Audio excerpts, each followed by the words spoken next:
Ma ripartiamo dall'inizio di questa giornata fra Europa e Asia. Parto la mattina presto da Cianacalè, che si trova sul lato asiatico dello Stretto dei Dardanelli, quella striscia di mare che separa la penisola di Gallipoli dall'Asia minore. La penisola è opposta a Cianacalè e qui è stata combattuta la campagna di Gallipoli durante la Prima Guerra Mondiale, uno degli eventi che hanno portato alla nascita della Turchia moderna. La prima tappa del giorno è la leggendaria città di Troia. Distrutta e poi ricostruita nei secoli, viene ritrovata grazie agli scavi un po' maldestri iniziati negli anni 70 dal tedesco Heinrich Schliemann, che porta alla luce ben 10 strati della città. Ci vuole certo molta immaginazione per riuscire a comprendere che aspetto deve aver avuto Troia nel tempo, ma che emozione camminare nei luoghi della storia che si studia sui libri. Riparto lungo la penisola di Biga percorrendo strade che tagliano le campagne circostanti. Oggi c'è un vento meraviglioso, perché è un vento fresco. Si vola. Da queste parti forse sono l'unica a indossare il casco. Vai Tenerona, queste sono le tue strade, altro che asfalto. Come sculi.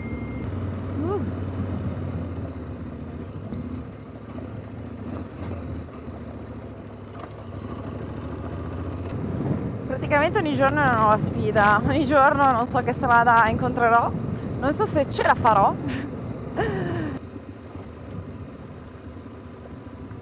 Nel cercare una via che porta al mare sbagliamo strada ed ecco il temuto momento dell'inversione a U, in cui puntualmente mi sbilancio.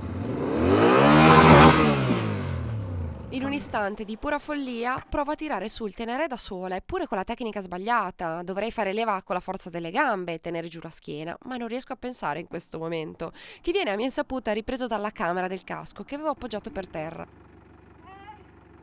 Poco dopo arriva un'auto con un ragazzo e anche Amedeo, che però sposta il casco e non ho la ripresa di noi tre che tiriamo su la moto. Le prime cadute del viaggio per me sono pura tragedia, ma dove vai? Sei un incapace, ma torna a casa, un disastro. E mentre io mi godo un bagno nel mare, Amedeo pensa bene di rubarmi la moto e in barba a tutte le norme di sicurezza se ne va in esplorazione della zona. Io me ne accorgo soltanto quando torna.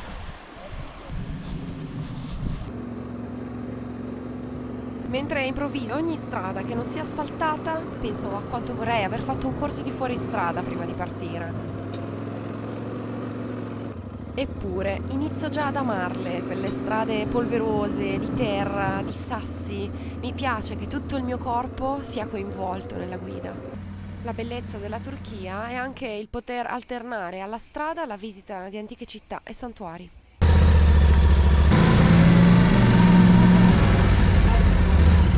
Attraversare i villaggi lungo la strada mi dà l'idea di essere in un mondo d'altri tempi, quelle persone sedute ai margini delle strade che mi osservano passare.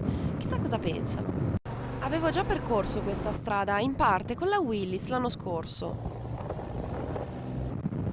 Ma volete mettere farlo guidando una moto? Con la luce calda del sole che sta tramontando? Il mare blu all'orizzonte mi guida come una stella polare verso Assos.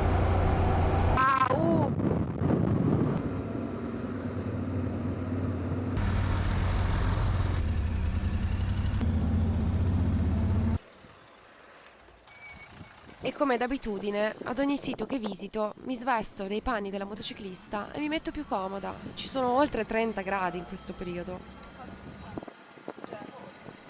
Salgo lungo una stradina di ciottoli e bancarelle che vendono di tutto e raggiungo le colonne del Tempio di Atena che svettano sulla cima del promontorio di Assos e da cui si gode una vista sul mare Egeo indimenticabile. Quanto mi piace la cucina turca, vado pazza per le verdure in salsa di yogurt, poi per l'hummus e il pesce e tanto aglio e cipolla.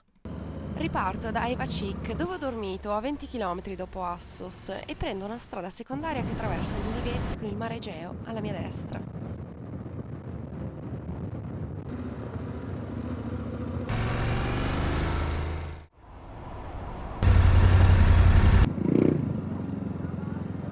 quanto mi piace nei mercati ascoltare il vociare in una lingua che non è la mia, che non conosco. Sono sulla strada per Pergamo e succede talvolta di incontrare le greggi lungo la carreggiata. Il sito di Pergamo sorge su una collina e qui si produsse per la prima volta un supporto di scrittura alternativa al papiro proveniente dalla concia delle pelli e che da allora prese il nome di pergamena, a differenza del papiro che viene invece creato nell'antico Egitto da una pianta acquatica. Sto scendendo le scale del teatro di Pergamo. Ripide! Che goduria, la benzina a 80 centesimi di euro in Turchia.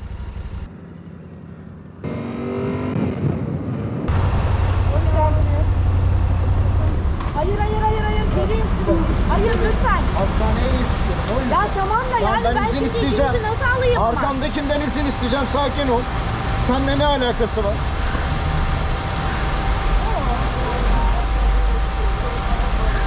Tamam senin çıkarım.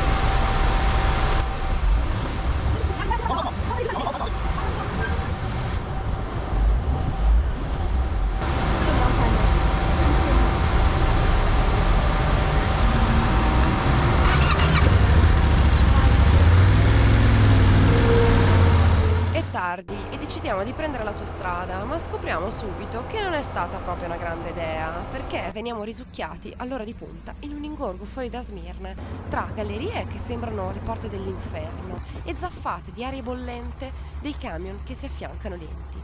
Penso di essere troppo larga per fare slalom tra le auto, anche se forse non è così. Mi sono fatta 15 km di ingorgo a frizione, prima, frizione solo in prima, solo di frizione, per un'ora e mezza. Terribile, veramente terribile. Adesso lei vuole dormire, vorrei farlo anch'io.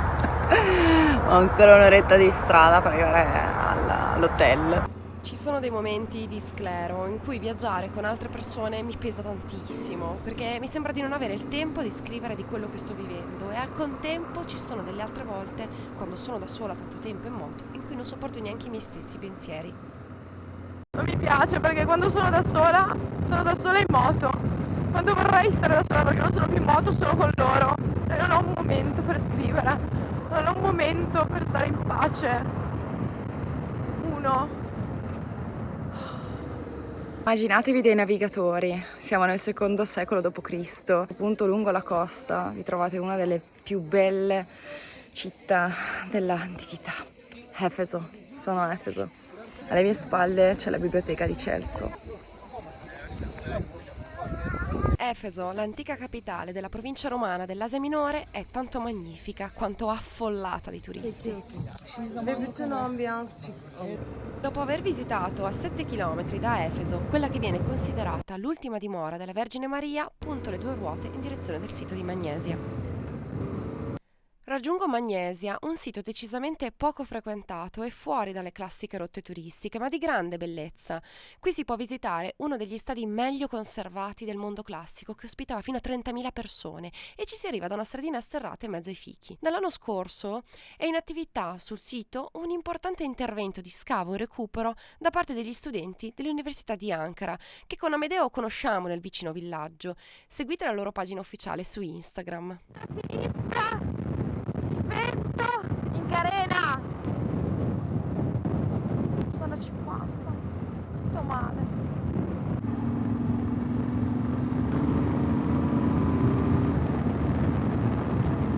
Ragazze.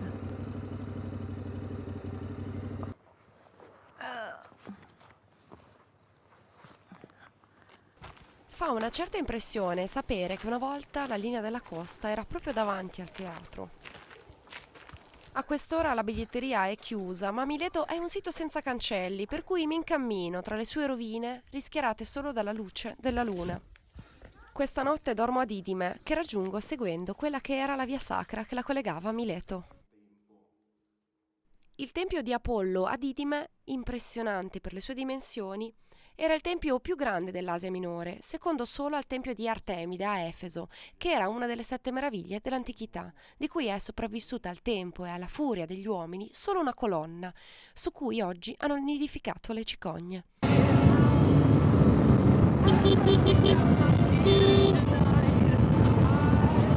Stai fumando!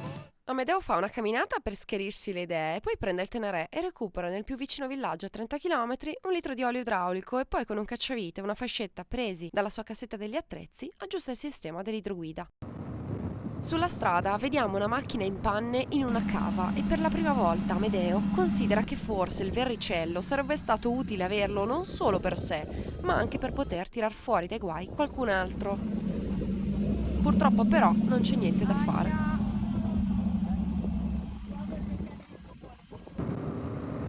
Sono brutta e puzzo! In questo momento puzzo molto. Brutta non lo so, ma...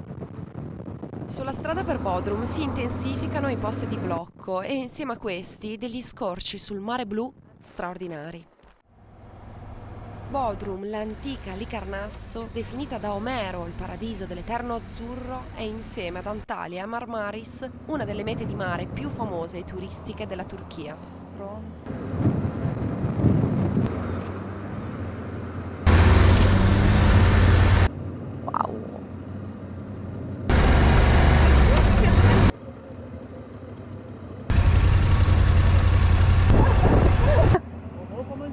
Italia!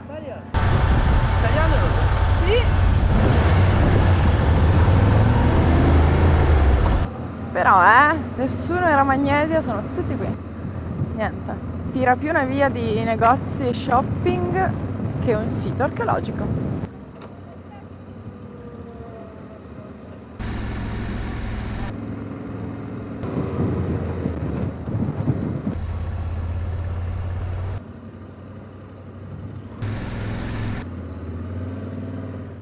Bodrum conserva i caratteri tipici delle vicine isole greche. Fu lo scambio di popolazioni tra Grecia e Turchia nel 1923 a porre fine alla presenza greca in queste terre dopo ben 3000 anni. Che bello! E come l'anno scorso raggiungo lo Stonehouse Hotel a conduzione familiare dove sentirsi subito a casa. Hai visto che bello, Gaz? Adesso vi faccio vedere che meraviglia questo posto.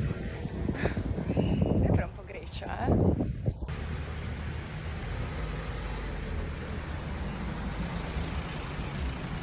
Questo è ciò che rimane del mausoleo di Licarnasso, una delle 7 meraviglie del mondo antico. Una parte delle sue pietre fu utilizzata dai cavalieri ospitalieri per costruire nel XV secolo il castello di Bodrum.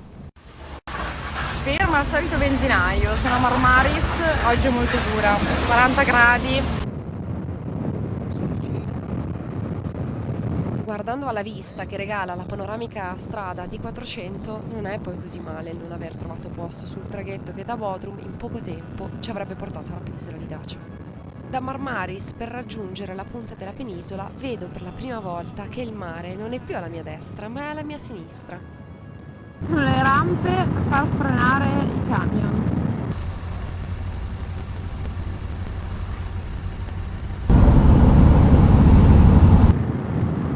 Wow!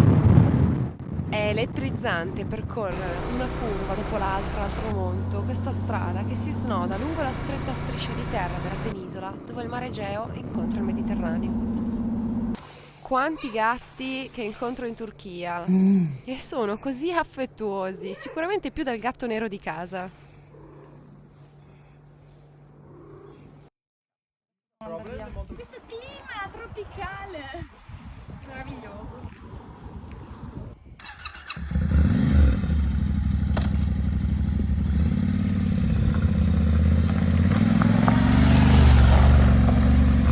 Ogni tanto mi piace saltare sulla jeep e lo faccio sulla strada verso Knidos per raggiungere una calletta deserta attraverso una strada sterrata impossibile per le mie capacità in moto.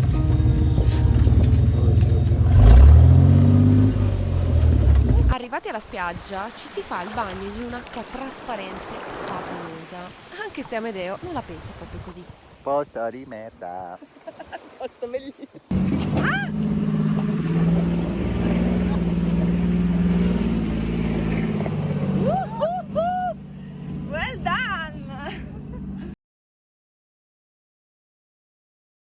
Sono a Knidos, sulla punta della penisola di Dacia. Qui la costa non è dietreggiata come abbiamo visto a Mileto, per cui la vedo così come la vedevano gli abitanti di questo posto. Quanto c'è da scavare ancora in Turchia? Dopo Knidos mi fermo a Stratonikeia, dove scopro il gozleme, un tipico piatto turco di pane con vari ripieni, buonissimo.